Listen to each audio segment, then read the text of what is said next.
Right. నమస్తే. Welcome to Mic TV. నేను మీ సింహాద్రి.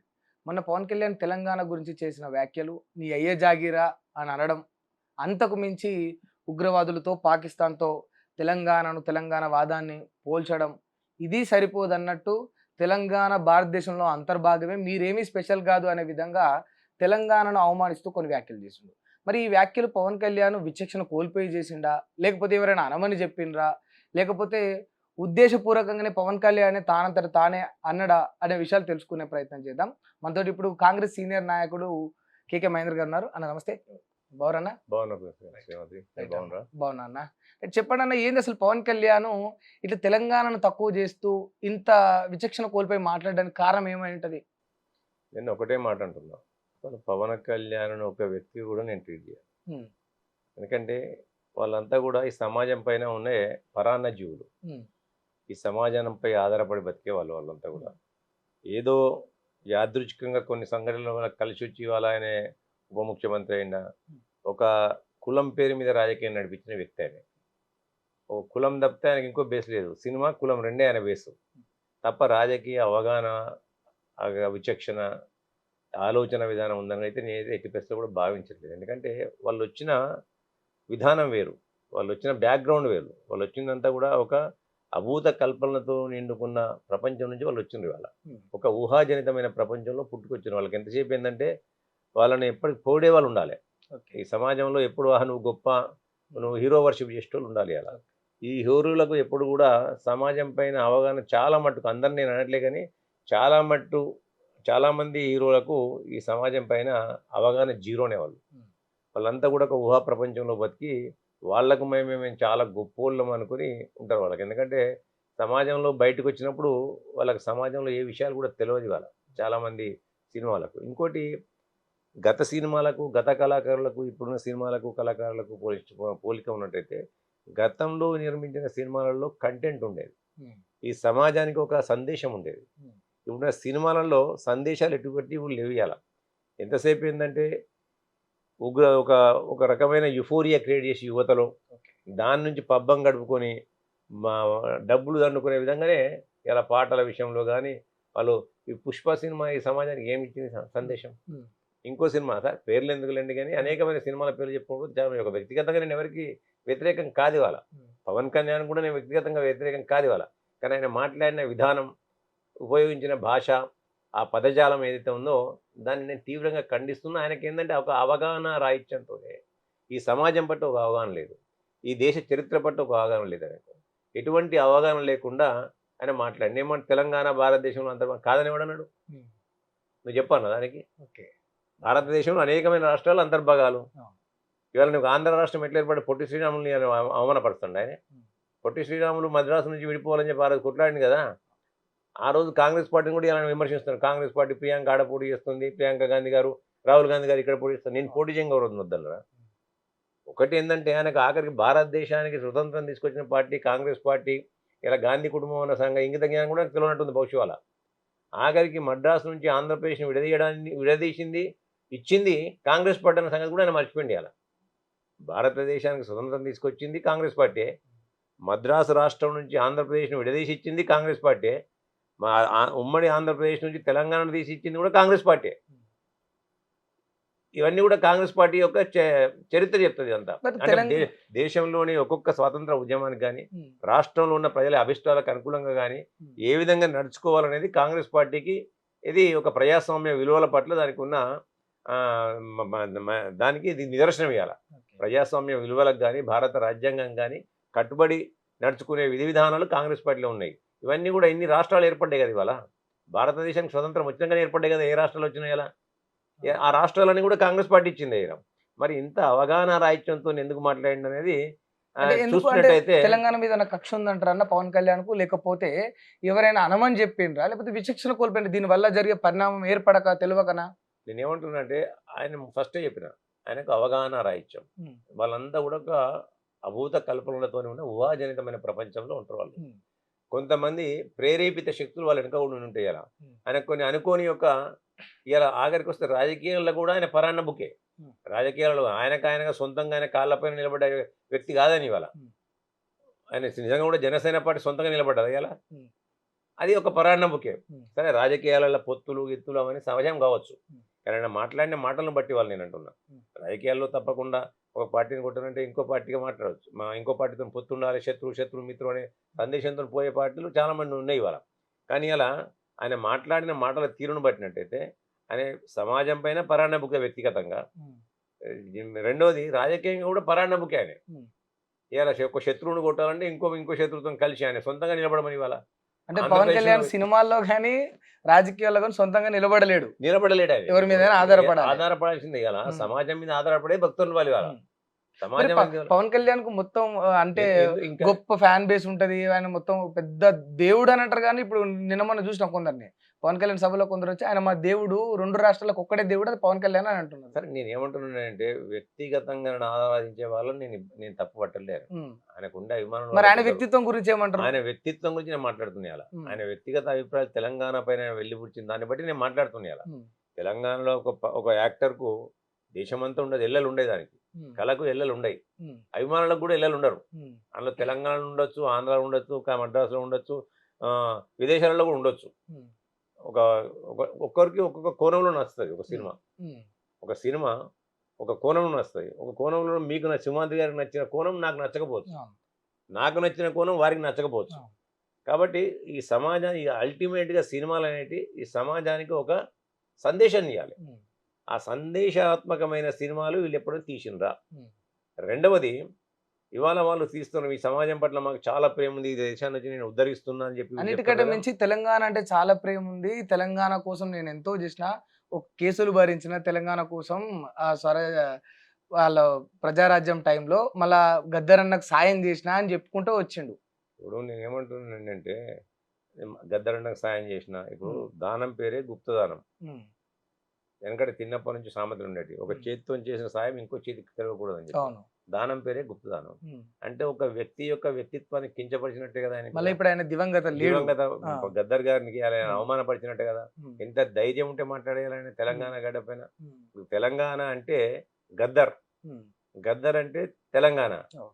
తాడిత పీడిత ప్రజలకు ఒక నిదర్శనం ఆయన, ఒక రిప్రజెంటేటివ్ ఆయన. అవును. ఆయనను పట్టుకుని ఆ మాటనంటే ఆయన అహంకారానికి, ఆయన అహంభావానికి ఎంత పరాకాష్ఠకు చేరిందో ఒకసారి ఆలోచించండి. ఇవాళ ఆయన అహంకారం కానీ ఉమ్. అహంభావం కానీ ఎంత పరాకాష్ఠకు చేరిందో ఒకసారి ఆలోచించండి. ఇవాళ నిజంగానే నాకు ఈ సమాజం పట్ల అవగాహన ఉన్నట్టయితే, ఈ సమాజం పట్ల ప్రేమ ఉన్నట్టయితే, ఇలా ఎవరి సొమ్ముతో నువ్వు ఇలా భక్తున్నావు? ఇలా పేద ప్రజల సొమ్ముతో భక్తున్నావు. ఇలా ఉమ్. నీ సినిమాలకు రెమ్యునేషన్ 100 కోట్లు ఎందుకు తీసుకుంటున్నావు? ఇలా నీ 100 కోట్లకు సినిమాలకు రెమ్యునేషన్ తీసుకున్న పాపానికే కదా ప్రతిసారి సినిమా టికెట్లు పెంచమని అంటుంది. మీరు ఉమ్. 4 షోలు అయిన 3 షోలు అని చెప్పి జనాన్ని పని దినాల నుంచి పక్కన పెడతారు. ఇవాళ ఉమ్. పొద్దున్న 4 గంటలకే ఓ షో వేయమంటారు, ఉమ్. 8 గంటలకు ఓ షో వేయమంటారు. ఉమ్. అంటే జనాలు ఇక బయటికి పోయి వాళ్ళ పనులు చేసుకోవద్దా? ఓకే. అంటే సమాజం దీనికి పైన అడిక్ట్ చేస్తా ఉన్నారా దీనికి ప్రజల్ని? అడక్ట్ చేస్తారు. అడిక్ట్ చేసి సమాజం పైన, ఈ సమాజంలో ఏదైతే ఉత్పత్తిని తగ్గిస్తుంది వాళ్ళ ఉమ్. రకరకాల ఉత్పత్తులు చేస్తారు. ఒకరు శ్రమ ఉత్పత్తి ఉంటుంది, ఒకరు శ్రమదానం చేస్తుంటారు. ఉమ్. ఇప్పుడు ఈ సినిమా మీద మోజుతో కొంతమంది పోయి సినిమా హాళ్ళలో కూర్చుంటారు అవును. పొద్దున 4 గంటల నుంచి మొదలుకుంటే. అవును. దీనికి లేనిపోని ఒక యుఫోరియా క్రియేట్ చేసి, దీనికి లేనిపోని ఒక ప్రచారాన్ని క్రియేట్ చేసి, సినిమా ఇంటుంటుంది అంటుంటుంది ఆ ఉంటుంది. సినిమా ఉండని రాని 360 రోజులు నడవని. మీ కాలంలో వెనకటి సినిమా చూడండి, ఎన్టీ రామారావు కానీ, నాగేశ్వరరావు గారు కానీ, శోభన్ బాబు గారు కానీ చూసినట్టయితే సినిమాలు సంవత్సరాల తరబడి నడిచినాయి. ఉమ్. ఇలా ఈ మహానుభావులు ఇంత పెద్ద కళాకారులు కదా, ఉమ్. ఇంత పెద్ద మీకు అందరికి కూడా వీళ్ళందరూ కూడా ఫ్యాంటమ్ ఉంది కదా, అవునవును. దేవుడే అయిపోయాడు ఏకంగా. దేవుడే అయిపోయింది కదా. మరి దేవుని సినిమాలు ఎందుకు నడతలేవు? 3 రోజులు 4 రోజులు 5 రోజుల కంటే నడతలేవు ఇక్కడ ఈ దేవుళ్ళ. మీకు మీరు ఒకసారి ఆలోచించుకోండి. మీకు మీరు ఆలోచించుకోండి. మీకు మీరుగా ఒక రంగుల ప్రపంచంలో కూరుకుపోయి మేము ఆహావు అనుకుంటే జనం మిమ్మల్ని ఎప్పుడు కూడా నమ్మే పరిస్థితి లేరు. తెలంగాణ జోలికి వస్తే మా కాళోజీ నారాయణరావు గారే మా ఆదర్శం. ఓకే. ఒకటే మాట మా కాళోజీ గారు ఒకటే మాట అన్నారు ఇవాళ, ప్రాంతీయుడు ద్రోహం చేస్తే ఈ ప్రాంతంలోనే పాతరేయమన్నాడు, ప్రాంతీయేతరుడు ద్రోహం చేస్తే ఈ ప్రాంతం దాటేదాకా తరిమి కొట్టుమన్నాడు. కాళోజీ మాకు స్ఫూర్తి. ఇవాళ ఆ కాళోజీ స్ఫూర్తితోనే తెలంగాణ ప్రజలందరూ కూడా ప్రాంతం దాటే వరకు తరిమి కొట్టాలి అని అన్నాడన్న వ్యాఖ్యలు గుర్తు చేస్తా ఉన్నారు. వచ్చి తెలంగాణలో పోటీ చేస్తాం, జనసేన ఉంటది, నేనే స్వయంగా ప్రచారం చేస్తా అని డైరెక్ట్ పవన్ కళ్యాణ్ చెప్తున్నాడు. నేను ఏమంటున్నాను, ద్రోహం చేస్తే మా కాళోజీ గారు ఏమన్నారు, ఈ ప్రాంతానికి ద్రోహం చేస్తే మరి ఇప్పుడు కించపరిచి అవమానపరిచి తక్కువ చేసి మాట్లాడింది కదా, వాటిని ఎంతవరకు కన్సిడర్ చేస్తారు? వచ్చి పోటీ చేసి దమ్ముంటే వచ్చి పోటీ చేయమని ఆయనకి ఏముంటో తెలుస్తాం కదా, తెలంగాణ ప్రజలు తెలుస్తారు కదా. ఆయనకు వస్తే కావచ్చు 3,000 4,000 5,000 ఓట్లు వస్తాయి కావచ్చు, కానీ నేను గెలిపించి నీ నెత్తి మీద కూర్చోబెట్టుకోరు కదా. నేను తెలంగాణ ప్రజలంతా అవివేకులు కాదు కదా. నీ యొక్క అహంకారాన్ని ఏ విధంగా భూలోకానికి పాతాళానికి వేస్తో తెలుస్తుంది అప్పుడు నీకు. ఇలా నీ యొక్క విద్వేషపూరితమైన మాటలకు వీటన్నిటికి కూడా జవాబు చెప్తే తెలంగాణ సమాజం రేపు పొద్దున ఇవాళ నువ్వు ఎవరో మాట్లాడించిన మాటలకు నీ వాళ్ళ రాజకీయాల పబ్బాలు గడుపుకోవడానికి కొరకు నీలాంటి అవివేకమైన వ్యక్తి ఒక దొరికిందని చెప్పి వాళ్ళు రాసిన స్క్రిప్ట్కు, ఎందుకంటే ఎంతసేపు వీళ్ళకి ఏంటంటే స్క్రిప్ట్ రాసిస్తే డైలాగులు చెప్పే అలవాటు వీళ్ళకి. సినిమాలలో అంతకంటే ఉంది, వాళ్ళకి సొంతంగా ఏముంటది, సొంతంగా ఏముండదు చెప్పేది. వాళ్ళు ఏదైనా స్క్రిప్టే వాళ్ళది. నిజ జీవితంలో కూడా వాళ్ళది ఒక నిజ జీవితాన్ని కూడా వాళ్ళొక సినిమా జీవితమని అనుకుంటారు వాళ్ళు. వాళ్ళకు ఏముండే వాళ్ళకు. కాబట్టి ప్రతి ఒక్కడు కూడా వాళ్ళకు ఒక ఆర్టిఫిషియల్ థింగ్ ఉంటారు వాళ్ళు.